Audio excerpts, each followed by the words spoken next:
sizable area is the Al Bayt Stadium, located about 35 kilometers away from the Qatar capital of Doha.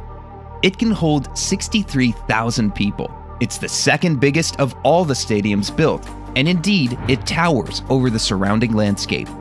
After winning its bid to host the World Cup in 2010, Qatar set about building their vision. In 2015, they awarded Dar Al Handasa, a Lebanese construction company, the contract to design and build the stadium. Their vision drew inspiration from the traditional tents of the nomadic Bedouin peoples of Qatar, known locally as Bayt al-Sha'ar tents. The name was also given to the stadium. The walls billow in and out, echoing the flowing fabric. Such tents are ideal in the hot desert climate. However, the Al Bayt system features a slightly more high-tech solution. A colossal, retractable roof will cool the interior, helping to manage the scorching Qatari temperatures. The tent-like structure also shades the pitch. This clever design work earned the stadium several sustainability certifications, including a 5-star GSAS rating. But the stadium is more than just a football arena. You'll find a 5-star hotel and shopping center inside its massive walls. These luxurious hotel suites and rooms all boast balcony views of the football field in a breathtaking display of opulence. It's like no stadium on earth, aside from its siblings built for the World Cup. The stadium is planned for 8 games, including the opening match. However, once the tournament is over, the upper tier of seats will be removed and given to developing nations. It's a bold gesture that will reduce the stadium's capacity to below 32,000, a more manageable number considering the local city of Al-Khor has a population of only 202,000. Al Janoub Stadium. Established in one of Qatar's oldest neighborhoods, Al Janoub Stadium was designed by the renowned British-Iraqi architect Zaha Hadid, famous for the London Olympics Aquatic Center and Beijing Daxing Airport. Sadly, Hadid died in 2016 and never witnessed the stunning postmodern and neo-futurist design she conceived. It wasn't merely a futuristic vision, however. The swooping, frilled curves are meant to mirror the sails of traditional dhow boats used by pearl divers to weave through the tumultuous currents of the Persian Gulf. It's not hard to see the similarity. In fact, the curvilinear roof gives spectators the feeling of being on a ship, and the bowed beams holding up the roof also resemble a ship's hull. It's a beautiful nod to the seafaring history of Al-Waqra, the city where the stadium is located. It also features a retractable roof and complex cooling system capable of reducing the inner temperature to as low as 18 degrees. Like all major developments, the 40,000-seater stadium was conceived as part of a wider project. As the architects explained, the stadium was designed in conjunction with a new precinct so that it sits at the heart of an urban extension of the city, creating community-based activities in and around the stadium on non-event days. It's a subtle nod to the issue which typically plagues such developments, with the sports complex also featuring swimming pools, spas, a shopping center, and schools, wedding halls, additional sports facilities, and restaurants planned nearby. The $700 million cost may not be in vain. Still, 20,000 seats will be removed after the stadium's 7 World Cup games. Ahmad bin Ali Stadium. The Ahmad bin Ali Stadium, better known as the Al Rayyan Stadium, sits on the site of one of Qatar's former major arenas. In fact, it's almost the same stadium, with 80% of the construction materials being reused or recycled. It's a masterclass of upcycling. Not that you could tell. Designed by Pattern Design, this 40,000-seater stadium features a huge media facade with a membrane that acts as a screen for projections, news, commercials, and tournament information. It's hard to comprehend the scale or the glimmering spectacle it creates on the horizon miles away in the desert. With a price tag of $360 million, it's one of the cheaper stadiums built by the Qataris, but no less breathtaking. It is also one of the few planned to be used by a sports team after the tournament ends. The Al Rayyan Sports Club will call the stadium home. albeit with a reduced capacity of 20,000. Al Rayyan is a multi-sport club and one of Qatar's most successful. With titles in basketball, handball, and volleyball, the stadium is sure to get significant use, although it's the football team that receives most of the attention. The stadium will host 7 matches through the 2022 World Cup, opening to the public in December 2020. It's already hosted 4 matches during the FIFA Arab Cup 2021, where it was a wild success. Al Thumama Stadium. Al Thumama Stadium is perhaps the most Arabic in its aesthetic. Named after a native tree, its design is based on the traditional gafia, a woven hat popular amongst Arabic men. It's an unusual design choice for a football stadium. Still, it certainly strikes a bold and elegant image on the Qatari skyline. In fact, so inspiring is the design that it was awarded the MIPIM Architectural Review Future Project Award in the Sports and Stadiums category in France.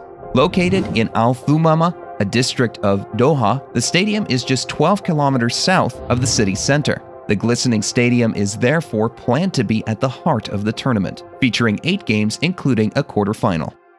Like other stadiums, it has a capacity of 40,000 people, planned to be reduced to 20,000 following the tournament. It's also part of a wider development project. The $342 million stadium sits in a 50,000 square meter public park, brimming with greenery, not often seen in the arid country. It's a clear statement of Qatar's environmental ambitions. Where the 20,000 seats are removed, a boutique hotel is planned, and a branch of the world-renowned Aspetar Sports Clinic. A mosque will also feature inside the stadium, highlighting a desire for the arena to continue to serve the community long after the tournament has ended. After all, though Qatar is among the world's wealthiest countries, wasting billions on stadiums is a step too far, even for them. Already, the stadium has hosted 6 games in the FIFA Arab Cup 2021, including a semi-final between host nation Qatar and Algeria. Education City Stadium. The Education City Stadium isn't the most romantically named of the 8. Nevertheless, this 40,000-seater arena located in Education City, 7 kilometers south of Doha, has earned the nickname the Diamond in the Desert. A single glance tells you why. Designed by Fenwick Iribarren and Pattern Design, the building has a facade composed of a myriad of diamond shapes, giving the overall structure its jewel-like appearance. Indeed, these diamond patterns appear to shimmer and change color as the sun moves across the sky. Despite being the jewel in the crown of the Qatar World Cup ambitions, it's also among the most environmentally sustainable stadiums in the world, receiving a 5-star GSAS rating. In fact, 20% of the building's material came from green sources. Education City Stadium will be among the most prominent following the World Cup. Built in the heart of Education City, which features satellite campuses of 8 international universities, the stadium will play host to the university athletic teams, retaining 25,000 of its initial 45,000 seats. The stadium will feature in 8 World Cup games, including a quarterfinal. Since its opening in early 2020, it's served as a popular arena for international football events, including the 2020 FIFA Club World Cup and 5 matches during the FIFA Arab Cup 2021. The $700 million stadium is certainly proving its worth. But with such an exorbitant price tag, the Qatari will be looking for other headline events to host going forwards. Khalifa International Stadium. Qatar's premier stadium is rightfully known as the National Stadium, named after Khalifa bin Hamad Al Thani, Qatar's former emir. It sits within a truly vast complex of sports centers, shops, and restaurants.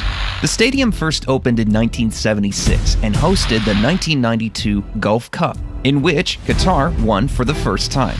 For the 2006 Asian Games, the stadium's capacity was increased from 20,000 to 40,000 seats, and a roof was added to cover the western side. With such an illustrious history, the Khalifa is the only World Cup stadium not being partially or fully dismantled afterwards. Although with a refurbishment cost of $374 million, equivalent to some of the smaller stadiums, it's hardly surprising. Home to Qatar's national football team, as well as numerous other track and field competitions, it's the best known and used stadium in the country. In recent years, it's played host to 6 games of the 2011 Pan-Arab Games, the 2019 World Athletic Championships, and 5 games of the 2019 FIFA Club World Cup, including the final. It'll be an exciting venue for football fans situated in Doha Sports City, nearby in the Hamad Aquatic Center, featuring an Olympic-sized swimming pool and the Aspire Dome, the world's largest multi-purpose sports hall. The Villaggio Mall is also a stone's throw away, inspired by an Italian hill town. It features a 150-meter-long indoor canal, complete with gondolas. The Khalifa will be a centerpiece stadium for the nation, hosting 8 matches, including the third-place playoff. It's still not the biggest stadium the Qataris have built, however. Lusail Stadium.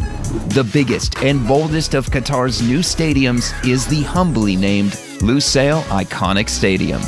It will be the flagship stadium for the tournament, hosting 10 games, including the final. Its pure opulence in its design. Designed by the renowned British architectural firm Foster & Partners, the stadium's design pays homage to the Fanar lantern and traditional handcrafted bowls and vessels used throughout the Middle East. It's envisioned as a dance of light and shadows, with the intense Qatari sun bouncing off the golden panels. It's just not golden panels. Solar panels also power the building, with the entire structure having a zero carbon footprint. But such ambition comes with a sizable price tag. It reportedly cost $767 million, with construction being delayed a year. With a total capacity of 80,000, it's by far the biggest stadium of the 8. However, like almost all the stadiums, it's planned to be reconfigured after the event to a more manageable 40,000 seats. Parts of the building are expected to be repurposed into community spaces, including shops, cafes, athletic and education facilities, and even a health clinic. What remains of the upper tier will become part of outdoor terraces for new homes. It's an ingenious way to make use of these gargantuan structures.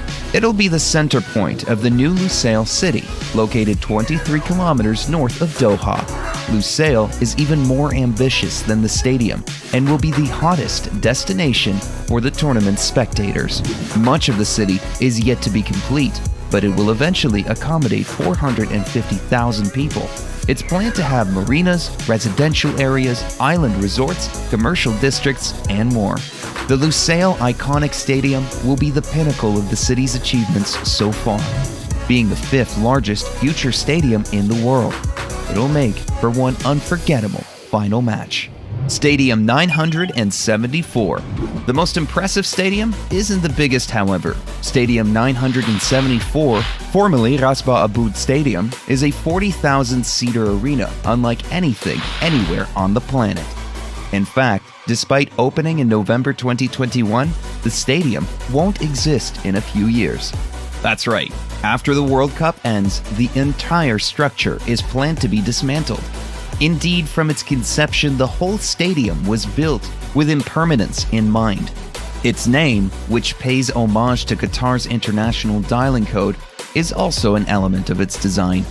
Constructed from 974 recycled shipping containers and modular steel, the extraordinary stadium is a blueprint for future tournament hosts worried about being stuck with an expensive stadium they can't fill. It's the first temporary venue in FIFA World Cup history.